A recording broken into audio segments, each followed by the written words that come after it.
and I don't know what to say. When the committee gets together to plan these services, was talking about what we might do for Mother's Day, the thought was that wouldn't it be nice if we actually invited some of our moms to come forward and to do a little talking and to answer some questions. And I sent an email out to our moms, and these are the questions I invited the moms to think about. What was life like for your mother? Her expectations, her challenges, her joys, her sense of freedom. What was her day like, working outside home, cooking, cleaning, volunteering, etc.? How is or has your life as a mother been different? Would you say it is better or not? And 3, how did being a mother change you? What have you learned? How have you grown? So I sent this email out to our moms, and I got not one single reply.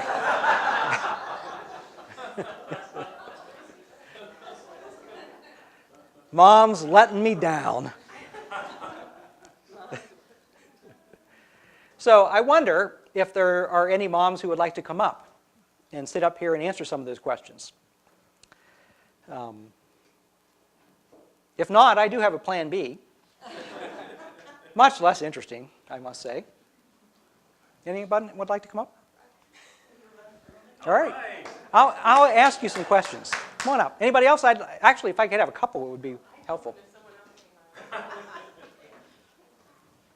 So I was definitely brought up by both of those people. My mom was a special ed teacher. And I just remember once when I was 12, I felt like my mom was strict compared to other people's moms. And that she was very funny, but she was a lot stricter, and I felt like she lost patience with us a lot. But once when I was 12, I went to school with her. We didn't have school, but she did, so I was there, and I was in her classroom with her kids. And there was a boy that she was trying to get him to work on a worksheet, and he just kept saying, Mrs. Grimes, when are we going to go to gym? Mrs. Grimes, when are we going to go to gym? And I was like, oh my gosh. And then all of a sudden I had this moment oh, that's why she doesn't have any patience when she gets home. This is what she has to deal with all day long.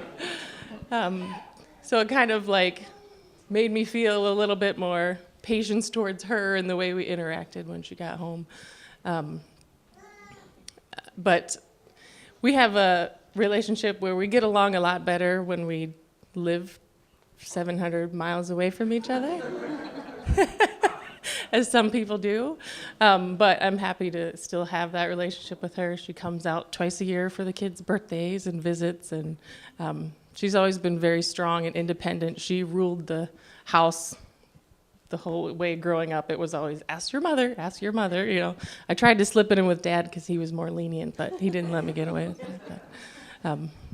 But I'm happy to have a relationship with her now that we can be friends and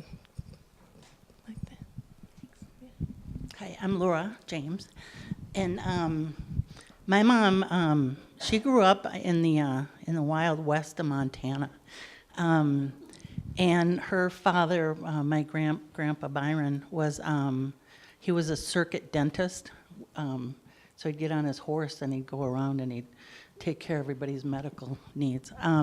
So that was interesting, and but you never hear about that except here and there. And my mom just passed away this spring, so now all these pictures have come out that we've never seen.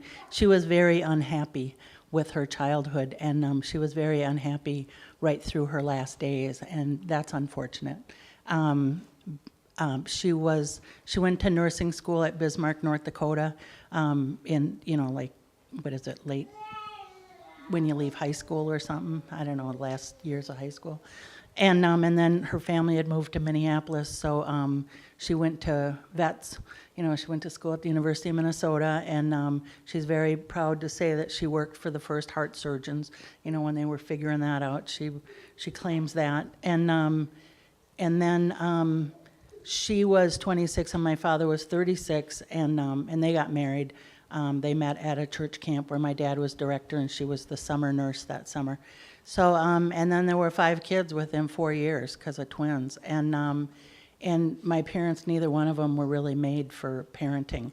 So it was a very difficult childhood.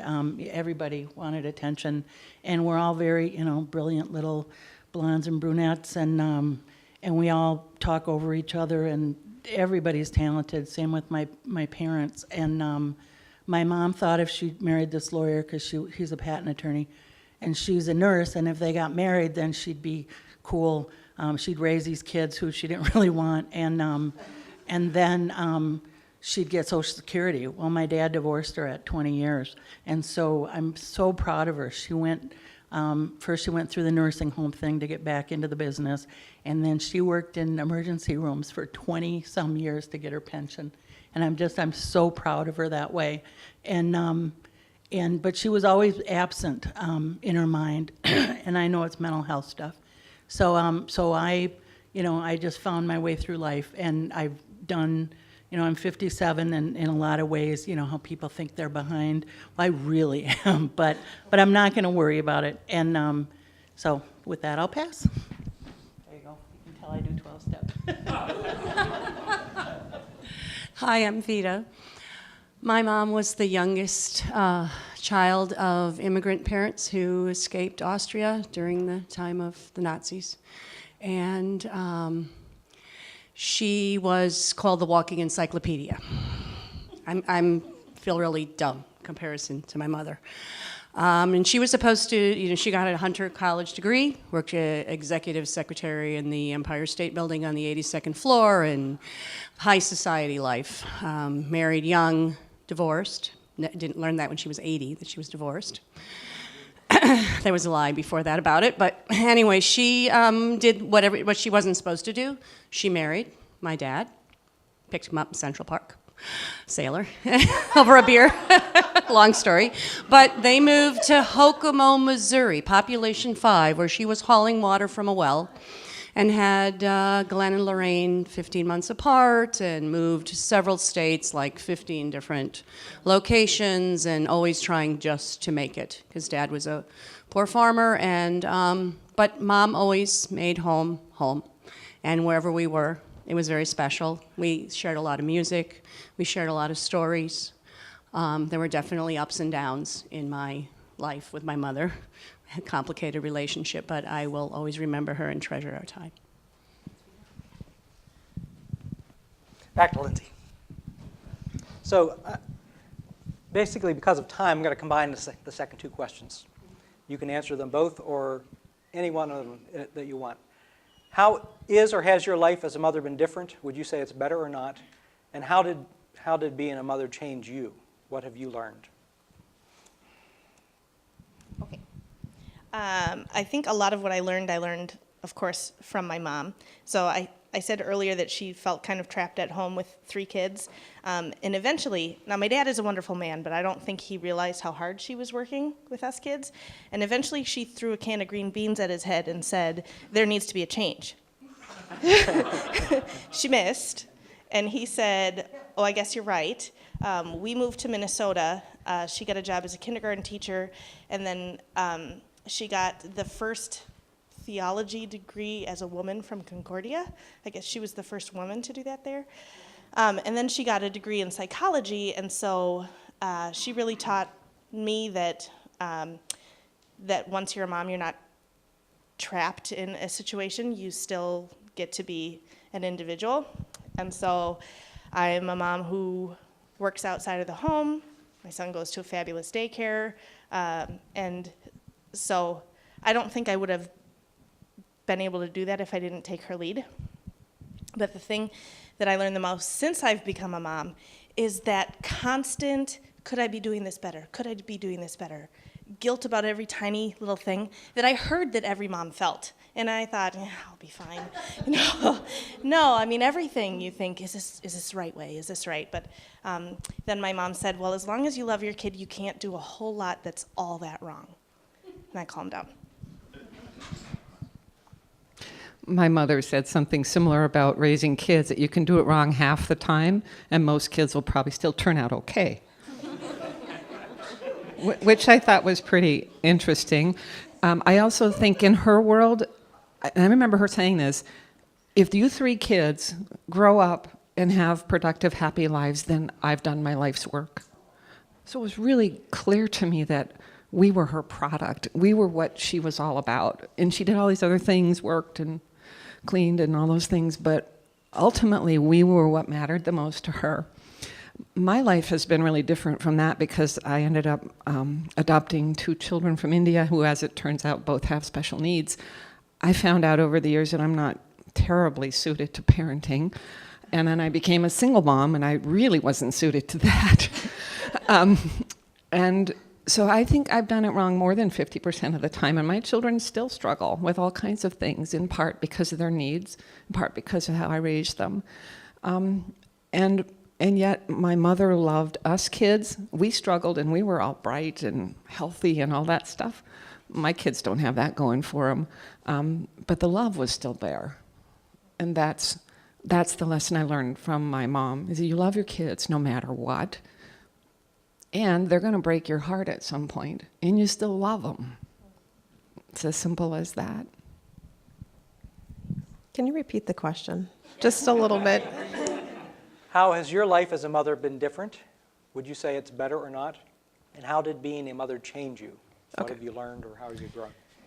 So one thing, I compare myself most to my mom and how I'm different. So my mom grew up in a family of 10. It was an expectation that you cooked, you knew how to sew. She sewed a complete lined dress with a pinafore at age 11. And that was an expectation. She baked, she canned. They lived on, they were she was one of 10. She was one of the second oldest girls. So I think what I have missed out on in our society of coming from dual income parents and to her advantage of going out of the home and working and becoming her own person, which has inspired me to become a nurse and have a career. And same with you, I don't feel trapped as a mom. I go out of my way to have my friend time. But I think when I look back, there's all these skills as a woman I think that I should have, because I can't pass those on to my child. And I rely on my mom to teach my daughter how to sew, and I can sew a button, that's about it. I can cook. I'd love to can, I'd love to quilt. I don't feel like I'm quite old enough to get to that point. It's my own little age thing. So I think that there are things that I've missed out on, being a career woman and deciding not to learn those skills or have that time with my mom to teach me that. I didn't have that with my grandma. By the time my grandma, she had so many kids, I didn't really have she was an active grandma just because she'd already had all those kids and was kind of done. So that's where I think it's really different from how I'm a mom to how my mom is a mom. We have different priorities. I do all sorts of activities with my kids that I didn't get to do. We watched Hill Street Blues and watched TV. I mean, that was kind of how I grew up. And my kids, I try to put them in everything they can, and I feel like that's kind of my job. So it taxes me a little bit, but at the same time, I think I'm doing the best for my kids, and I love them, like you said. And so I know that even through all our struggles, my mom always loved me, and I like that pattern of being a mom and that thread, because I really think in the end, that's really what matters. And I have that with my mom, and I hope my children feel that with me, even when I'm a little crabby. I think my mom and I have different parenting styles, mostly. Tom might disagree in some ways, but one thing we didn't really show or say a lot of affectionate things when I was growing up. I mean, it was understood. Like, I remember my mom, I felt like she used to brag about me a lot to other people, and I would overhear that, and that's, for me, like, that's how I knew that she loved me, but she never, like, I love you wasn't something that we really said when I was growing up, or, hugging a lot or that kind of thing.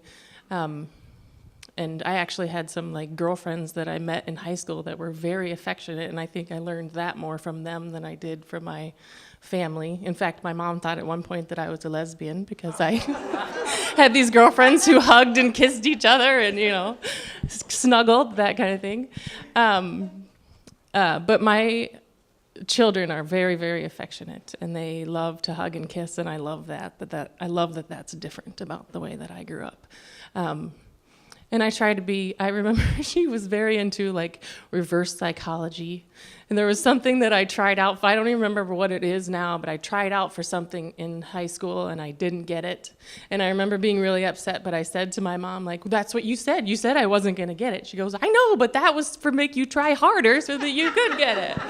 I was like, well, that didn't really work, did it? So kind of went with a different approach for that for my own children, but yeah, so that's the one thing that I think is different that I like that's different, because I love the love that my kids like to show to me and to other people, and I think they're good at that. So. Thanks. Okay, I'll really try to be short. I really lived like 9 lifetimes. So that's what my aunt told me once. So let's see. So I don't know why we're so affectionate in my family. It must have been the 5 kids just raising each other, you know. But we're all really good bear huggers.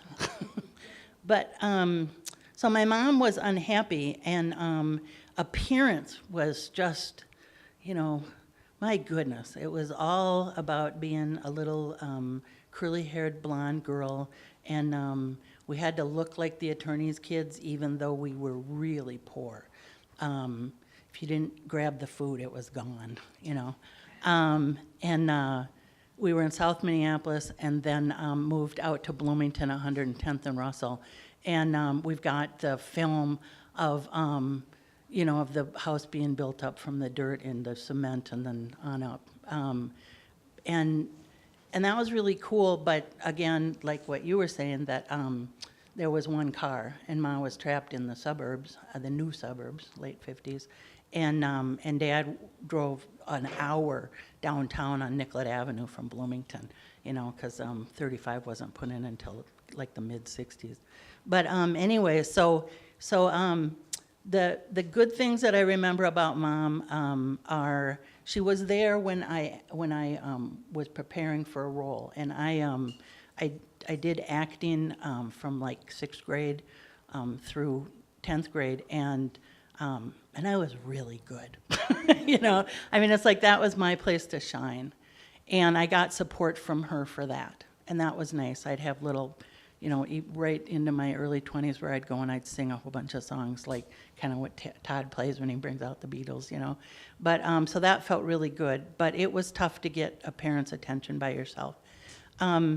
So I never thought about like babies' names and all that stuff. And I know that I got from my mom that was expected to get married, and there were these expectations, and I did those things. And unfortunately, you know, I also married a man that, you know, I had a really, it was, you know, I'm a formerly battered. I used to want to put FB behind my name, that I got my degree.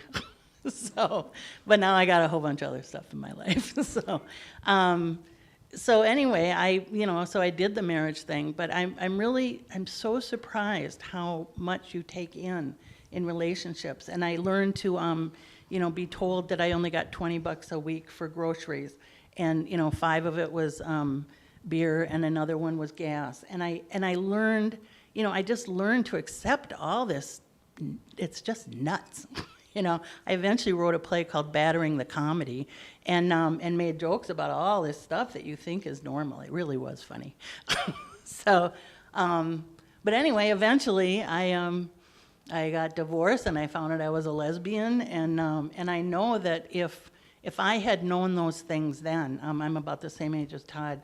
I mean, they didn't talk about them. I really, growing up in Minnesota, I really didn't know that was an option. Okay, but I got married and I had 2 kids, and I can't make it any shorter. I'm really happy that that I eventually figured out when I went to college late in life what I was sexually, and I'm not this tall, thin, blonde secretary that I was raised to be. I'm a pretty sturdy brunette that sits like this now instead of like this all the time. I mean, I really feel like I was raised in drag, you know, now. So and I wasn't a mom full time. You know, I always say I'm a camp director. So anyway, I'm comfortable with who I am now. I have a daughter in Vermont that has a 2-year-old and a little almost 6-month-old, and I couldn't be more pleased. And I am what I am, and I told my other daughter that I consider myself her birth mother, but that she shouldn't look to me for all the mommy stuff, because she tries to put me in that role, and I'm just like, that's not who I am. So anyway, I'll pass. My mom, it was growing up, family was the most important thing. We always had each other. We didn't always have fanciest dresses or newest cars or whatever, but we had each other. And I just grew up knowing that family is very, very important, and from an early age wanted to be a mom. And so my family, Katie included, are the most important people in the whole world to me, and being a mom is everything.